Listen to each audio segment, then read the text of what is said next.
Lebanon पर सहूनी अफवाज के सफाक हमलों ने दुनिया भर को हिला कर रख दिया। अमेरिका और फ्रांस ने आरजी जंगबंदी के लिए मुश्तरका अपील जारी कर दी। यूरोपीय यूनियन, मुतादिद मगरबी और अरब ममालिक ने अपील की हिमायत की है। तमाम ममालिक ने कहा कि इसराइल और हिजबुल्लाह के दरमियान जारी तनाज़ा खित्ते को बड़े पैमाने पर जंग में घसीट सकता है।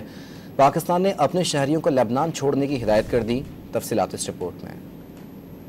अमरीकी सदर जो बाइडन ने इसराइल और हिजबुल्लाह जंग रोकने की अपील करते हुए कहा है कि हमले इसी तरह जारी रहे तो मशरिक़ वस्ता में एक ऑल आउट जंग शुरू हो सकती है। फ्रांस के सदर इमानुएल मैक्रोन ने इसराइल से लेबनान में बढ़ती हुई कशीदगी रोकने और हिजबुल्लाह से जंग बंद करने की अपील की है। दोनों आलमी रहनुमाओं ने एक मुलाकात के बाद अपने मुश्तरका बयान में कहा कि उन्होंने आरजी जंग बंदी के लिए मुश्तरका काम किया है ताकि सरहद पार मजीद कशीदगी से बचा जा सके। बयान में कहा गया है कि ऑस्ट्रेलिया, कनाडा, यूरोपीय union, Germany, Italy, Japan, Saudi Arab, मुत्तहिदा अरब इमारात और कतर ने उनकी तायीद की है। उधर अक़वाम मुत्तहिदा के सेक्रेटरी जनरल अंतोनियो गुतेरेस ने जनरल असेंबली से खिताब में लेबनान में बढ़ती हुई कशीदगी पर तशवीश का इजहार किया। उन्होंने कहा कि इसराइल और हिजबुल्लाह के दरमियान कशीदगी लेबनान में जहन्नुम के दरवाजे खोल रही है। दूसरी जानिब ईरानी वजीर खारिजा अब्बास इराक़ची ने खबरदार किया है कि लेबनान में मुकम्मल जंग हुई तो ईरान लाताल्लुक नहीं रहेगा। सलामती कौंसिल को अमन बहाल करने के लिए मुदाखलत करना होगी।